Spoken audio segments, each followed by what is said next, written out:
All right, welcome back. Piggy Bank Pick Show. 12, 10, 22.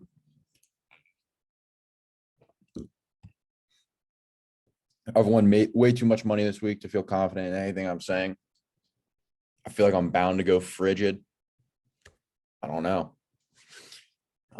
It's got to come, right? It's got to come. So, getting the binder out. Yeah, man. I don't even know what to do anymore. Yesterday we have another 3-1 day. Couldn't get over the number in that Jets game, but we only bet hockey yesterday. We didn't even end up taking Gonzaga, and I guess we should have, like I said. So yeah, my whole spiel about Gonzaga was completely right, and fuck all of you. So I don't know. I wanted to gloat about that, honestly, like really badly. I was kind of pissed that the public was not on Gonzaga for like the first time ever. But being West Coast, man, I missed some games, but yeah, no way I was gonna get up at 8 o'clock to make this. So couple games have started, but the day is ahead of us. Kansas, Toledo, I don't really have a side for you. I got nothing, but Kansas hasn't been that bad. Plus 17 seems like a lot of points. Miami,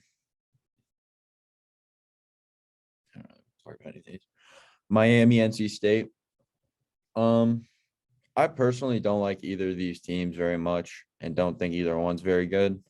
But I will say, I think that especially both of these teams are ass on defense, and the over's 154.5 for a reason. I would look at it if you really wanted to, but starts at 12. So that's 18 minutes for me. This won't be out by then. But Drake Richmond, I just haven't watched that much A10 basketball, but Richmond doesn't look very good. And I don't want to say anything negative about them yet, because I know that they lost so many like 4-year players in their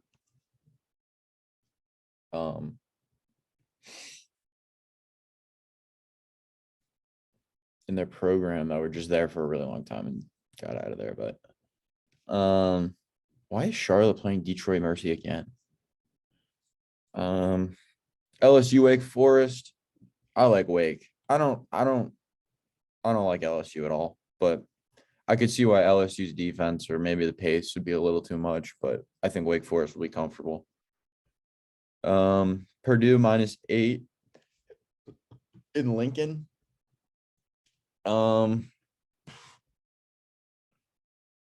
Seems like a lot of points for a in-conference matchup. I'll leave that one.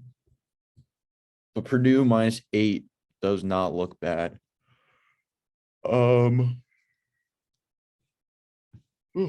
Excuse me. Providence -23 against Albany is just too big of a number for a pretty shitty Big East team, in my opinion.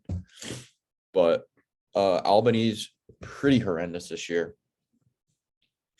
Not really somewhere I'm looking to put my money. Alabama, Houston. So to me, I see this game and I see the over-under at 140. For what? Why would this game be at 140? Like, have they seen Houston play a game against a good team ever? So if Alabama wants to run down the court and shoot a 3 against these guys, it's going to go really poorly. So this happens all the time where teams are going to switch how they play because of the team they're playing completely. So Alabama is one of these teams, and it's why I don't think they make it deep in the tournament. Like, I think Nate Oates is a great coach, and he draws up a great game plan for every game they play in. But this seems like an overwhelming position for an Alabama team that has not impressed me. I had Alabama and the points against South Dakota State, and I want to say it was 18 and a half, 19. They won by 13 and it was not convincing. It was not a blowout win. It was not a good win. It was not, you know. So my personal thing is that when they played UConn, which is a team with the same type of swarm defense, except UConn's a little bit more involved in traps than I feel like Houston is, compared to Houston's like no middle, force some corner and baseline type of thing. So I think that Houston gets this done by a lot, but I could be wrong. I see this one being like 70 to 59, and that's what they have it at. So they're basically telling me that this is going to be a low scoring Alabama game, and I don't like Alabama in any of their low scoring games.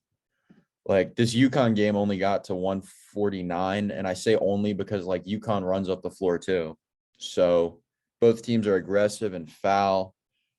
Houston's not overly aggressive, in my opinion, on defense. They're incredibly smart. And I know it might, I don't know, it just throws you off sometimes because it's like they play so dominant against every team that they play. And it's like, this isn't Houston. So it moved to being a home game. I don't really want to depend on Alabama to come down and hook up threes and make them. So San Diego State, St. Mary's. I would lay the two of San Diego State. I'm not a St. Mary's fan this year. Hot take. I don't really want to go too much into detail with that. I don't think anyone cares about St. Mary's very much, but San Diego State does not look impressive for their roster. If you are a big college basketball fan and you saw that roster coming into the year, you're definitely not ecstatic about how their season's gone. Xavier Cincinnati is a good one. So here's the thing with Cincinnati, right? I do not think you should ever bet against these guys. And the problem is if they catch fire, they're good. But if they're cold, they're ass. So when they played Arizona, right? I think I had a unit and a half on Arizona. I want to say minus 11 and a half, minus 12. They won by 8. So I must have had a 10 and a half because I lost on the last shot of the game. So in this Arizona game, this was I truly think this was my worst beat of all time, I believe. So Arizona's up 17 points, 100-83 with a minute and a half left. Subs come in. Omar Bala makes layup. Timeout goes. All right. So now at a minute and 21, Cincinnati hits a three. At this point, it is now 87 to 101. Josh Reed makes the free throw. The line was 9.5. So what happened was Cincinnati came down the court 2 times in a row and just shot a three and chucked it, and it went in, right? This game ends being an 8-point game. Spread says it closed at 10. I definitely did not have it at 10. But even if it was at 10, it still broke on the last shot. So my personal belief is that it's going to be really, really hard to guess in an in-state rivalry, in-city rivalry, where it's like, I bet one side of the stadium is Cincinnati and one side of the stadium is Xavier. I don't see this being like Xavier can rout them. And I think Xavier's the much better team. Come March, like, this isn't a contest to me, but as of right now, I'd stay away from Xavier in the points just because, like, I get nervous about teams away from home. I think that betting on teams away from home and in-city matchups is like a terrible idea because there's not that many in-city matchups. Like, anything can happen in a Duke UNC game, right? Anything can happen in a Xavier Cincinnati game. So that's my whole belief on it. Like, I can't convince myself that this Xavier team is destined for road wins, and like Cincinnati's been playing at home very well. So Yeah, I like the over in the event that Cincinnati's on fire, but it could be a battle, like, and just end up being a low scoring one. And I mean, I could see that too. So UNC GT, they got the line at 13.5. I personally, I think GT is not terrible. Definitely one of the lesser Power 5 teams, but definitely coached well. For the amount of talent on their roster, beating the in-state rival Georgia was a good win. Beating Northeastern by 18 feels good for the team.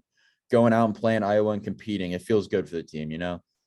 Beating UNA doesn't really mean anything to anyone, but they played them. And then they went out and saw Marquette, and I guess Marquette's really good.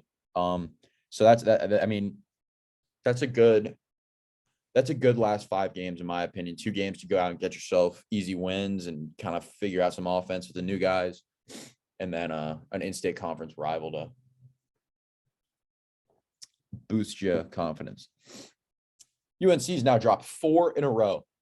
I'm not prepared to say they dropped 5, but I think they could, and I'll be betting on it. I think that GT keeps this one a lot closer than people are going to give them credit for. GT's been fine on defense, not good, not bad, but fine. And they're sort of slow. They're not fun. So if any of you know, like, Jose Alvarado in the NBA, like, their coach, I forget his name. He's this little dude. He's so young. I think he's a great coach. He seems like one of the coolest coaches. Like, he's cool as a cucumber. I want to say it's like Josh something.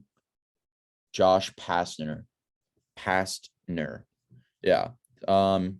Yeah, he's a really young guy, honestly. He's so what's that? 20, 40, 22 and make him 45, 44. I mean, that's pretty young for a coach in the ACC, I think. My one worry is like these blowout losses against against Power 6 teams.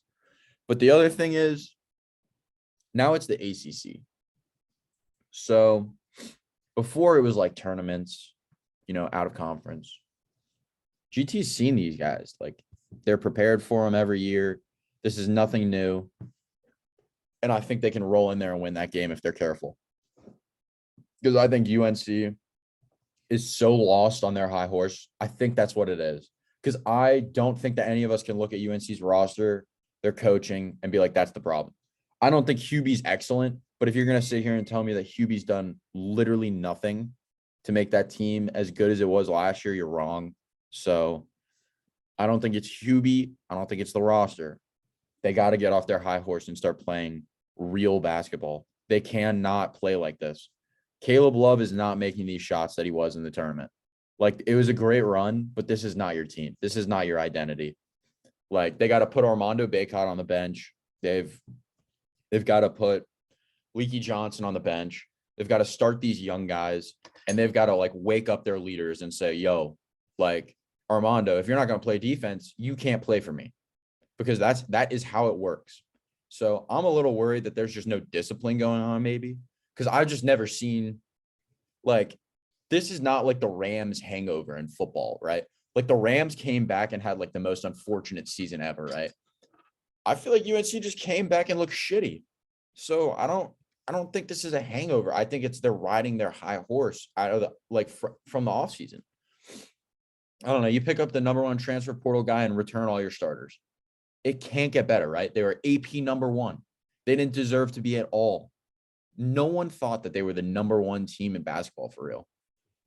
So I'm just saying, man, maybe the high horse, it's just fucking them up, but I can't put my finger on what it really is. Wow, New Mexico's laying 20 against UTSA. Holy shit. Wow, dude. It's not even that I'm surprised. It's just like cool as fuck to see, because New Mexico is really that good. Dude, this team just beat St. Mary's. They blew out Northern Colorado, which is a team that I've been talking about as a sneaky one to upset people or cover spreads. Absolutely slammed North Dakota State University. Absolutely slammed Jayville State. I love this team, dude. I think that this team is for real The pit is going to be rocking all year. I think they've really outdone themselves with this roster. Um, I'm a huge fan of this roster.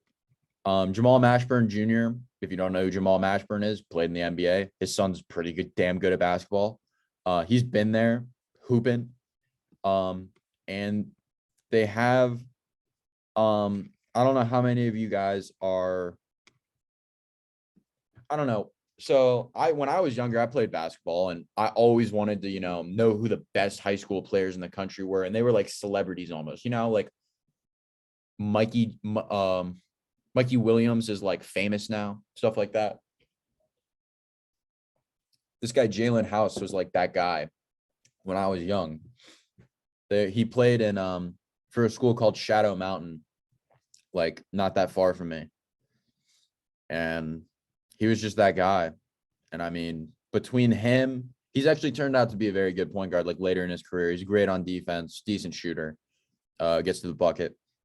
But it's basically him, Jamal Mashburn Jr., a transfer center that they brought in from Wichita State, and they're rocking, dude. They look good. But Murray State, Bellarmine, wow, that seems like a tricky line. Why has Murray State been playing pretty poorly? Yeah, Murray State's left something to be desired for sure. Yeah, I don't know if Bellarmine can get this win, but I don't know. I guess the Racers aren't too good on offense anyway, so definitely puts Bellarmine in a better position. But I'm gonna skip a lot of these because I personally don't really have interest in betting on the Brown Michigan State game. Take Brown, but I don't really care. Actually, the UNLV Washington State game is pretty interesting. So UNLV is 9-0. You didn't know, now you know. They're one of like the 10 left, I believe. 9 left. I feel like Washington State has branded themselves on this like we're slow, boring, and efficient. And it works. And when it doesn't work, it's really ugly. So that's why that Oregon 74-60 is, I feel like, deceiving. Like, I bet they shot like 10 less shots. 53, yeah, 9 less shots. So like, I don't know if this doesn't prove that I know what I'm talking about. Like, I swear to God, this is not scripted. Like, I've just watched this team, man. Like the Rodman kid, TJ Bamba. Who did they have last year? That was just so fire. My guy had beautiful hair. There he is. Michael Flowers. Hate to see him gone. I hope he's doing well in the pros wherever he went. Dude had a beautiful head of hair though. Yeah. I think Washington State's pretty good. Like in the future. I don't think this is a great year for them. I'm kind of just all around thinking yeah.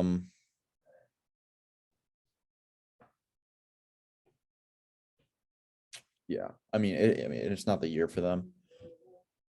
But one thing I will say, I don't really feel that confident in this UNLV team, like beyond reasonable doubt. Because I will say, beating Minnesota as the only Power 5 team I believe they've played, because I know they beat Dayton, but I mean, I can't count the A10 as much as like any of you respect them as much. I can't count that. So, man, I don't know. Their best wins are, I would say, that 8-point win over Dayton. Dayton's kind of shit now, and they have no one. The team has no point guards.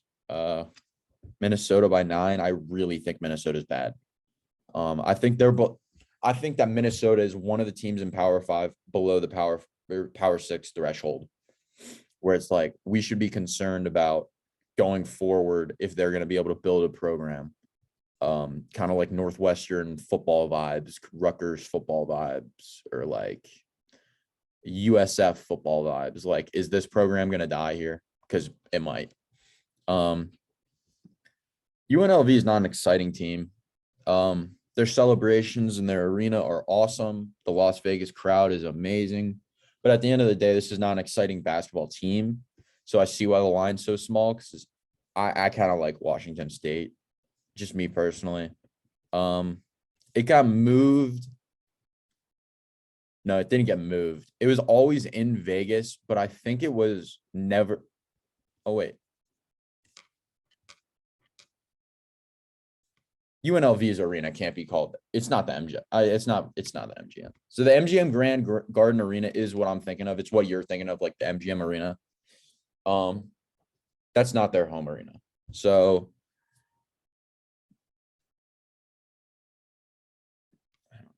I like Washington State, man. You're getting points with them too. So Auburn, Memphis. Memphis is winning this game. This is a perfect matchup for Memphis. I do not have any faith in bad point guard play. And let me tell you something. Bruce Pearl has depended on these point guards' bad play for one too many games, and I'm done with it. This Auburn team is atrocious. I'm prepared to say it. I'm saying it. I'm speaking it. If Bruce Pearl was not coaching these guys, I do not know that they would have won all these games. People underrate how good of a coach Bruce Pearl is defensively and offensively. Dude, people underrate his inbound passes too. The things that Walker Kessler used to get for free off of those. But it's just like if Bruce Pearl hadn't cheated, right? I don't know if you guys know this. Bruce Pearl's been suspended at like 2 different schools. I just think that he'd be coaching whoever the hell in the world right now, bigger than SEC basketball for sure. Like he would be I think he could have gotten like, I guess you can't really get the Duke job, but I'm talking like as big as it gets, man. Bruce Pearl has really been that guy. But let me tell you something. This is not the team. I'm not a fan. Terrible shooting team. You have to be able to shoot to beat these dudes. They're fast. They're tenacious. They come after you all the time. It's not a fun matchup when you're playing these guys. I don't think that Auburn has what it takes at the point guard position. Allen Flanagan cannot take care of the ball. I just think Wendell Green's more of a scorer than he is a passer. You can say what you want, but I mean, this guy's 5'11" and he averages more rebounds than assists. And like, that's a thing to me, man. You know, that's a definitely cold hard fact for you, but give me Memphis and the 1.5. I don't even want them on the money line. I'll take my points always. Santa Clara, San Jose, don't care, but San Jose State plus 8.5 seems like a great amount of points to be getting with a good team. I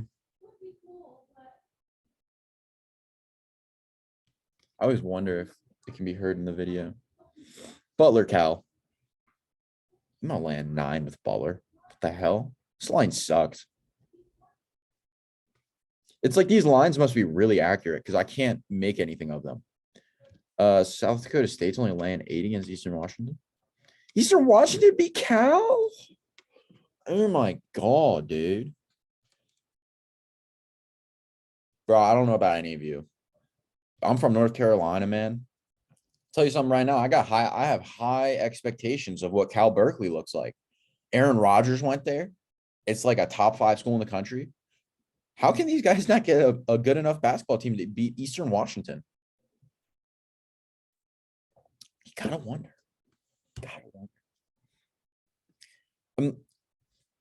I'm thinking South Dakota State can smack these dudes around, honestly. So, God, maybe Butler really maybe can beat them by 9. I'm still not betting it, but Villanova, Boston College. Yeah, dude. Put this one on your pick sheet. Let me tell you something. I think Boston College is about as good as Penn. Hot take. And let me tell you something. I don't know why they're playing this in New Jersey. Seems like a little bit of a waste of a flight for Boston College. You might as well just have Villanova go up there. But I think that the coach of Boston College will be out the door by the end of the year. Don't even know his name. Don't want to know his name. Don't care. This is one of the worst coach teams in basketball. Poorly recruited, no talent. They're robbing the Langford brothers of their careers, because I actually do think the older one, or is he the younger one? Micaiah Ashton Langford is very good. The one who came over from Rutgers. So I feel bad for him. He's great, but this team sucks. And believe it or not, Kyle Neptune did sit with Jay Wright at one point in his career. And I think that makes him a better coach than whoever the fuck recruited this team for Boston College. And not only that, I don't know if you guys know about him, but I said this a lot earlier in the year. There's a young man my age on this Villanova roster who has been out until last game. His name is Cam Whitmore. This is a 6'7" freshman from Maryland, a 5-star recruit, a top 10 player in his class, an NBA prospect straight out of high school. So in his first couple games, let's just read his stat lines. He comes in for 20 minutes against OU. They're kind of playing in a tough game, not really a good environment to get back into your groove. Comes out with 7 points, 3 rebounds, gets 3 steals, 2 turnovers. That looks a little rusty. In his second game back against Penn, who's not good, but not awful. Hold on. This dude has 21, 6, 2, and a steal. No turnovers, no fouls. And he's 2 for 7 from 3, which sounds bad, but that also means that he was 6 for 7 on 2-point shots. I believe wholeheartedly this is your best freshman in the class.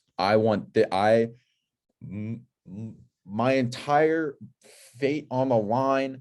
I am the GM of a basketball team, and I have to do the draft tomorrow. And Wembanyama is already gone.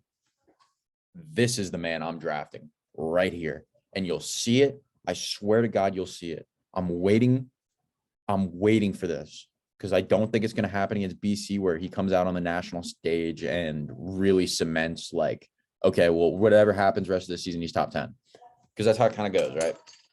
I feel like people haven't came out and seen Dariq Whitehead and said top 5. So all I'm saying is a lot of the people who came in, you are not even as high on it. So I just hope that you're staying true to that and you're realizing that this dude is coming. Deion Sanders type shit, we coming. But anyway. Kansas, Missouri. If Kansas is only laying 3.5 points in this game, something is up, bro. I know Missouri's good, man, but like they've ducked all year, bro. They have ducked competition all year. I'm not prepared to lay the points with either team, and I just want to move on. You guys let me know if you have a take, but I'm skipping that Duke game, skipping Troy. UNT Grand Canyon, what's the over-under at 110? 112.5. That's so awesome. That's literally awesome. I don't know about you guys, but it just gets me so pumped to see a line be that low because that's just like a breath of fresh air. I don't know, dude. I think that UNT is a lot better than people are giving them credit for because they weren't playing with their best player for so long. But that UNCW loss is a blemish at best. It's not a punch in the gut. And the same with the LMU loss for Grand Canyon. Both of those teams are competitive mid-majors. I wouldn't worry too much about them, but you see Grand Canyon going to Wyoming and scooping up the win. I don't think too much of it for right now. That's just right now. Hunter Maldonado and Graham Ike aren't playing for Wyoming, so like I don't really know who's on that team. I don't think anyone does. 8-point win over Alcorn State. Played a subdivision opponent. 2-point win over UNI. I don't think UNT's been particularly good, but they have been able to stomp on teams at points before. The problem is, this is in Arizona. It's a GCU home game, so I think that's why the ESPN thing likes them. But I prefer UNT. I think they've been the more solid team up to this point. I just probably won't bet it because Tyler Perry hasn't played that many games for them yet. I'm gonna skip some of these. So this UAB West Virginia game. I take West Virginia so much because I believe in Huggy. Um, I talk about coaches like what seems like every fucking matchup. So if you don't believe me when I say it matters, it matters. Um, dude, I just think that UAB is so sorry. So let me know. Let me know what you think about me saying that. I think that this team is strictly for internet clicks. I don't think that they're expecting to be that good. And I think that it says a lot that they scheduled USF and Georgia as their only, again, can't really consider USF a Power Six team. But the three best opponents that these dudes um, scheduled were Toledo, USF, and Georgia.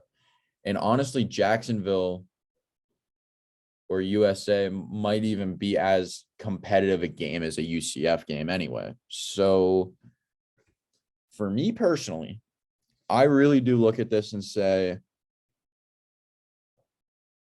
this team's not made to win. They're not here to win, but they're here to restore two things. Well, they're here to do two things, I feel like.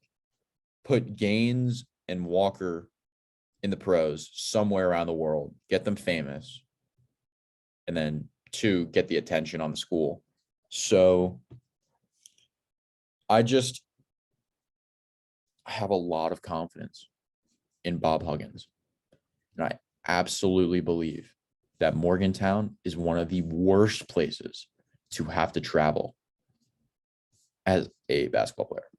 So just think about this. You pull up to Morgantown, crack addict to your right, meth addict to your left. You got a game in an hour. You're fucking sitting here looking at crack addicts. Now you walk into the stadium, right? Holy shit, they got a line out the door already. That's how they do it. It's Morgantown. They got nothing better to do than besides basketball. They've got nothing to do. They've got nothing better to be doing than basketball. So they'll be there. It'll be packed. It's at home, right? It's not a classic. It's at home. West Virginia at home is a money. So I like them. The only game they've lost, they were winning by like 20 against Xavier and sold the game because Xavier's really good. Dog. That Navy game, Navy played tough as fuck. West Virginia still pulled it out. You're only having to lay 6 with a team that cannot win games. This is a team that's not prepared to win games. They're not going to, and you will absolutely see them get knocked down in the first round of the tournament because this is their schedule. And like I said, they knew that they were not going to win games. I'm not even going to read you the schedule because you can go look at who's in this conference and know that they weren't prepared to win games if this is the schedule they made. The 2 Power 5, at the end of the season, they'll have played 3 Power 6 teams. Those teams are South Carolina, West Virginia, and Georgia. So all I heard is they forfeited a game against West Virginia to travel there, in my opinion. They can go win a game against South Carolina, who's the worst in P5 probably. And they can get a win against the second worst team in P5 in Georgia.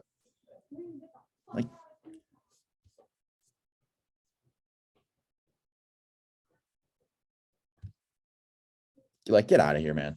I'm sorry. That's my spiel. West Virginia, man. Fuck yeah. West Virginia.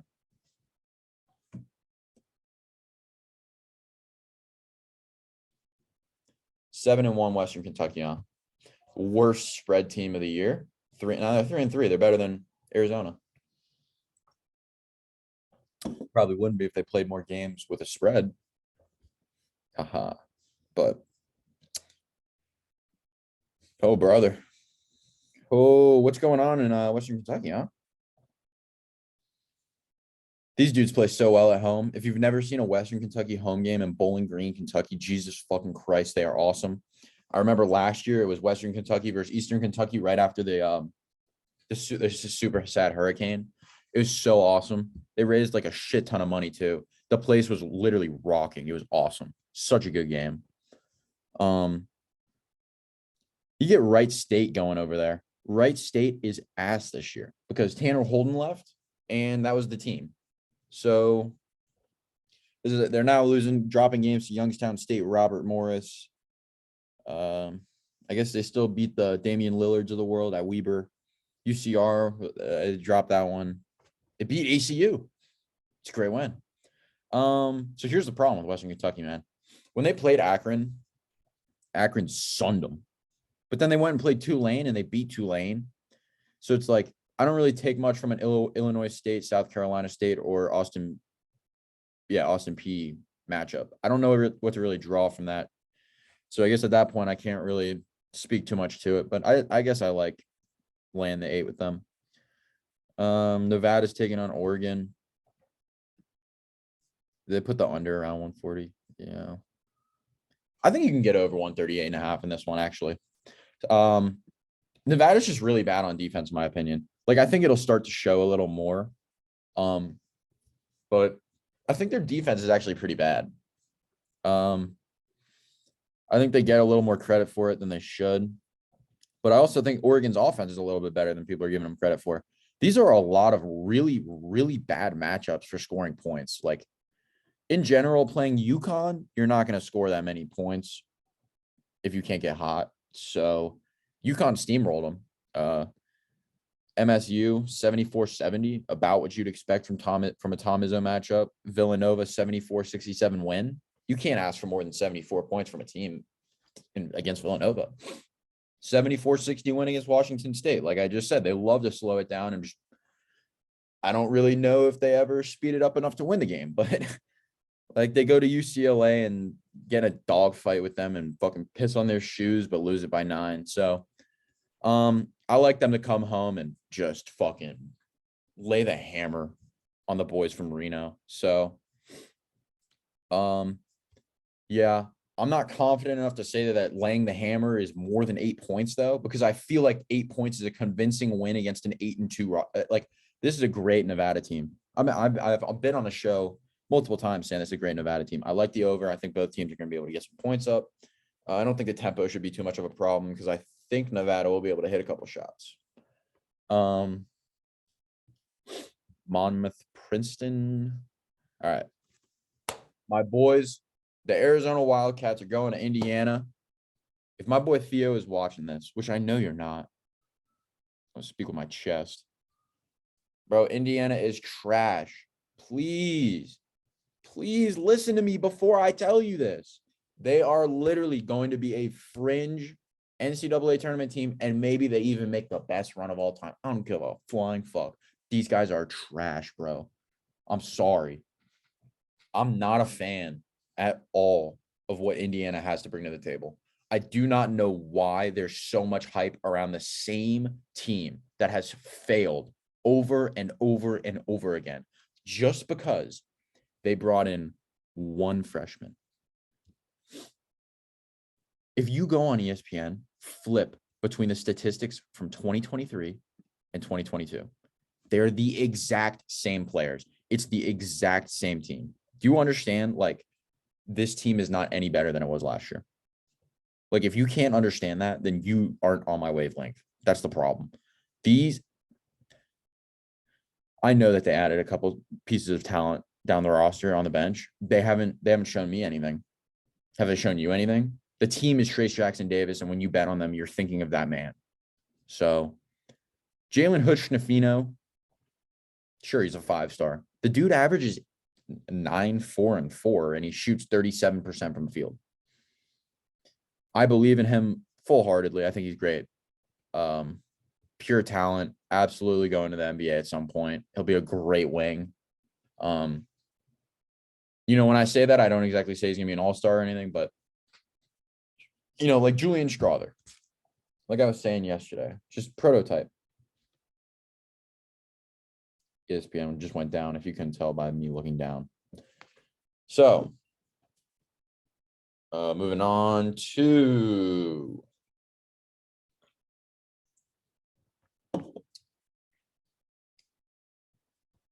oh no, I gotta tell you why Arizona's gonna throttle these dudes.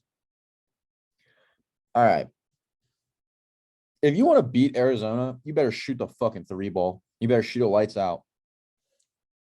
Cincinnati kept it close with us when we scored 101 points. You know why they kept it close? Because they made a lot of threes. So if you look at any of the games that were somewhat close. Cal shot 4 for 17 from 3, right? We turned the ball over not that many times or anything. I don't really know what happened in this one. I guess we just weren't really playing great defense. I don't know. I can't fucking watch it because Pac-12 is so awful. Doesn't let me see anything. But yeah, in this Utah game, Utah hit 9 threes. You're going to have to make 9 of them. That's my opinion. Because Utah also held us to 66. And Utah's good on defense. I don't see that ending. If you guys do not know about the stereotype of Indiana basketball, it's more true than anything in the entire galaxy. Indiana cannot win basketball games on the road. Indiana cannot win basketball games on the road. Indiana cannot win basketball games on the road. Did you hear me? And Indiana cannot win basketball games on the road. So fuck Indiana. I'm telling you right now.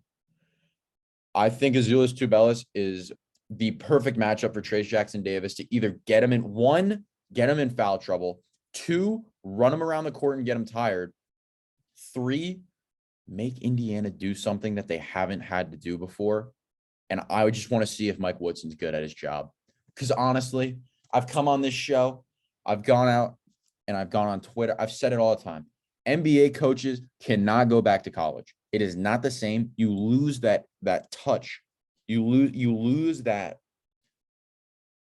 ability to see weakness like that. Like in the NBA, who remembers when Javon Carter went for 40 like 2 weeks ago, 3 weeks ago? There is very few times in an NBA where a random dude who's like just starting because of an injury goes for 40, right? Well, it never happens in college, ever. So that's the disparity I'm kind of talking about. He doesn't have another soul on this team that I think is actually talented, like at this moment, besides Trayce Jackson-Davis. That's my hard belief. If they can get Trayce Jackson-Davis running around the court, committing fouls, trying to guard Umar Ballo and Azuolas Tubelis, I think they're fucked. I don't know. That's just me though. And on top of that, I've said this before. A wise man once told me, why would you bet the spread at 2 points with a team that can't make free throws? If they're telling you it's going to be like a 2-point game, why would you want to be betting on the team that's going to miss the free throws at the end of the game? So Arizona shoots free throws just fine. I think Ballo even holds the percentage down a little. Love my boy Ballo in my English class, but he's just been cold. I think his form looks fine, but like Arizona's been shooting free throws very fine. They have multiple 75+% free throw shooters, whereas Indiana is a very bad free throw shooting team. Clemson's only laying 4.5 against Loyola Chicago now. I don't know why that line dropped, but I hate this Clemson team, and I also think that they're one of the lower tier P5 teams, but obviously I'm semi-wrong because they've competed against Power 5 teams and won 3 games now against Power 5 teams, but I'm just waiting on it. I don't want to talk about that game, though. Sorry, I got something in my eye, bro.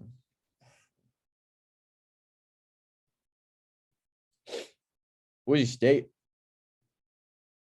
heading to the Lou. So, I don't know. Once again, if there's any of those 2 people out there watching this, the hell is St. Louis to me anymore? What am I supposed to think? You know, because it just seems like they can't do it. Seems like they can't do it. You let me know. I think they can do it. They get fear struck into their hearts instantly. I feel like I don't know what it is. It feels like a good team can really come in and just grab them and just like throw them aside and then screw the cover. Boise State is so terrible this year, but at the same time, they're on their shit where they do the exact same thing as always and make it to the tournament by the skin of their teeth and give someone a game. So Marcus Shaver and what's that Rice guy name? Miles Rice, Max Rice. Yeah, them and Degenhart, the guy. I mean, he was there last year. Like you guys know these guys. These guys are all back. Like, is it? They just lost Acock. I said that right. Acock. That was his name. But I think this team's fine, but I'd prefer to be on St. Louis, except I feel like they just get literally sumo slammed every time I look at their line. Creighton is heading to BYU. Yeah, I don't know about this one, man. Because it's in Vegas. How many Mormons are showing up to this one? I don't know. But Mormon fans are fucking crazy. So I guess knowing that it's not in Provo makes me happy. The Michelob Ultra Arena. I don't think I know that one. How do you spell Michelob? Ultra Arena. Yeah, I mean, oh, it's just Mandalay Bay. Yeah. So I mean, they're playing in a fat ass arena. It's not the main thing going on in Vegas though. But the problem is Vegas will sell out anything. So I don't really know. I think this could be a great spot for them to go fuck someone up. Maybe go just kind of win one by a lot. So that's where I'm kind of leaning. The other thing I see is this under 145.5 is a lot of points. I'm just going to say like, we're going to get back to the 70s, to the 70 to 60 games. I promise you it's coming.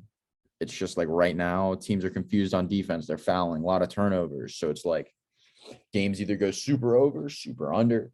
Vegas is going to start figuring it out. The lines are going to become more accurate, all that. Hoorah, hoorah. TCU's SMU. But yeah, I like Creighton in that one, actually. I will say that. TCU SMU.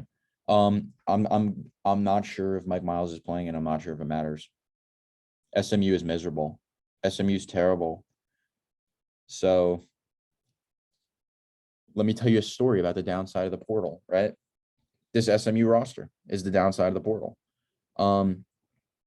SMU had Kendrick Davis on their roster for so long, and they recruited that kid and got him there, and he's been their guy. The reason he is where he is today is because of SMU. And, he had an opportunity to go play for one of the best point guards in the NBA history, and he took that. All the props to him. That's amazing. But for SMU, that was their Jordan. That, like, if you go look at Kendrick Davis's stats from last year, I want to say that dude led the team in every single statistical category besides maybe blocks. So this is a team that got blown out by ASU, lost to 1-9 Jackson State, blown out by Texas A&M, get a win against Lamar. They lose to University of Louisiana and the Raging Cajuns. You go over and look at TCU. This is a team that just came off a win against that Jackson State team we just talked about, 13-pointer over Providence, huge win over Iowa, which was a phenomenal performance for them, by the way. Just like look at these team stats. They made 34 of 62 shots for 55% from the field. They had 41 rebounds to Iowa's 28. Out rebounding Iowa is so impressive. So once again, the problem is though, Mike Miles Jr. had 15 in this game. So if he doesn't play, that's a 15-point loss, but I think he's going to be in for this one. I can check really quickly. I believe he's playing.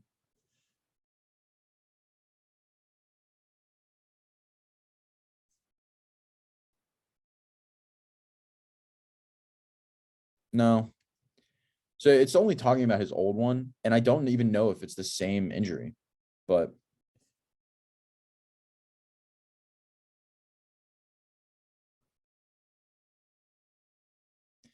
see, this is what I'm saying. Out versus Jackson State. So he didn't play in that last one. That's the problem for me. I don't know if you guys know this, but TCU and SMU are in the same exact city. So another intercity rivalry that we were just talking about. And without Mike Miles, I mean, I'm not betting on that. So you find out for me if Mike Miles is playing, and you answer the question for yourself. That's who you need to bet on. Let's move over to the NHL. Might be starting to bore you guys. You one guy who's ever going to see this, maybe. I should say some blasphemous stuff one time. Just see what happens. See if anyone notices. Just like some out-of-pocket shit, and just see if anyone picks up that I ever said it. If it ever gets noticed. Maybe I already did. You just don't know. Panthers Lightning. I don't fuck with the early game hockey, man. Honestly, but it is what it is. Senators Preds just ended the first period 0-0. Stinker of a game. I like the under in that one, but guess it's too late for that now. Stars Red Wings. I like the Red Wings plus the 1.5, if anything, just because the line felt really heavy to me, but I was never gonna take that. But the Red Wings are up 1-0, so I'm striking a little confidence in me. Panthers Lightning playing a day game. Let me say this. I've been really, really like excited, not as a Canes fan, but like as an NHL fan about how good Tampa kind of does look right now. Because like, I just want to say like dropping a game at home to Detroit right now isn't the worst thing in the world. And also dropping a game at Boston isn't the worst thing in the world either. So you could really look at these last 5 games as like a step up in play for Tampa almost, because they have been kind of not a 4-1 team or a 3-1 team. And I kind of think that's how they're going to go, like 3-1, 3-1, 3-1, 3-1. So for Florida, they've now picked it up a little bit, still struggling on the road and against better competition. But they just scooped up a 5-1 win over the Red Wings at home. But once again, like they went on the road and beat Seattle, and they went on the road and beat Vancouver. But when they went to Winnipeg, they got mollywopped. So I'm a little concerned that they're going to go into Tampa. I'm not worried that they're going to go into Tampa and get slammed, but I do think that Tampa will win. I definitely think Tampa's in great form right now. And if anything, I even like the under. I think Vasilevsky's really going to start getting pissed off. For the Lightning to be allowing 3 a game seems crazy to me. It's kind of like looking at the Avs numbers too. Like, I just cannot believe they're real. I think Vasilevsky's going to start getting into his groove a lot more than people know. But moving on. Kings, Canadiens. Give me the Habs at home. The Kings are fucking atrocious. To be laying 165 with the Kings, you have to be a madman. The only team that they beat on the road, dude, they got 5-0'd by Toronto on the road. Oh my God. I bet on that. Yeah, I had Toronto on the puck line in that one. I had a half unit on it. It was like 4-0 second period. I turned the bitch off. I didn't even want to watch it. Hey, we take free money. For Montreal, what is this team? And what am I supposed to make of them as a bettor? Unless I was a fan of this team and watched every game, I wouldn't really know what to say anymore. And I don't. So what I will say is I fade the Kings with confidence all the time now. I used to not be able to get a single game right, but I fade them with confidence now. The Kings are ass.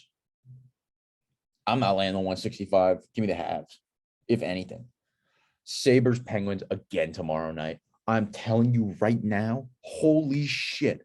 This game was electric yesterday. We had the over at 6.5, and Jesus Christ, it was like 1-1 after the first. We did not think we were getting there. 0-0 after the first. 1-2 after the second. We get a 2-1 third period to tie it at 3, and we get the win in overtime, obviously. But let me tell you something. This was a bloodbath, bro. This game was insane. These dudes hate each other. These dudes literally hate each other.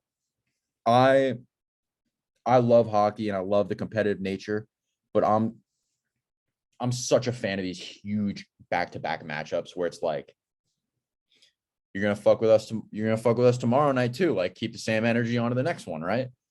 This game's going under. We're fading our own pick. We're taking the opposite side, taking the under.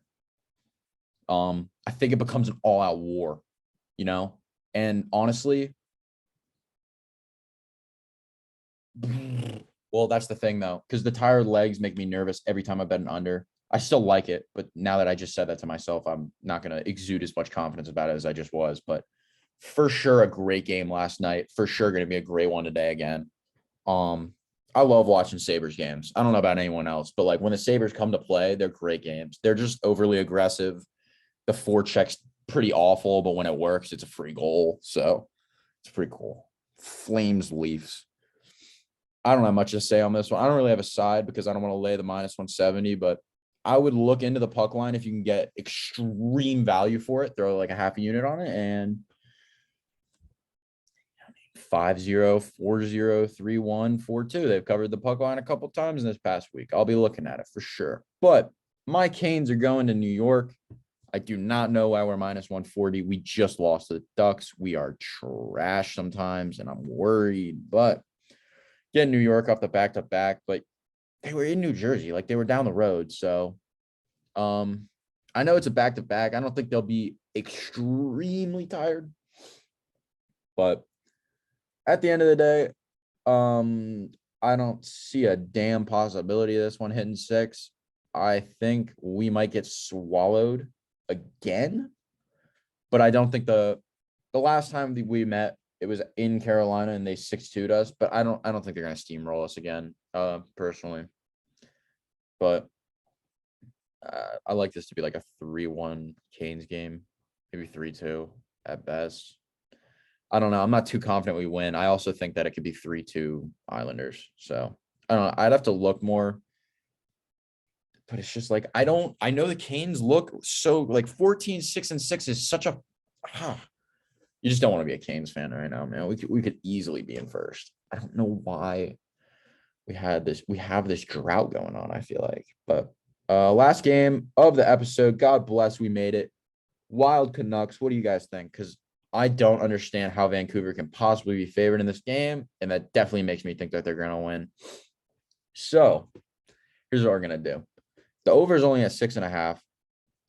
And I think the Wild being 5-0 in their last 5 to the over, and Vancouver being 2-5 to the last two straight to the over for them, their last 2.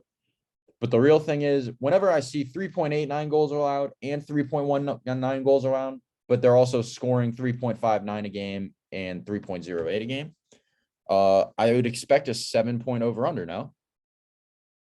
So we didn't get the 7-point over under. The last one went to 7. I like the over.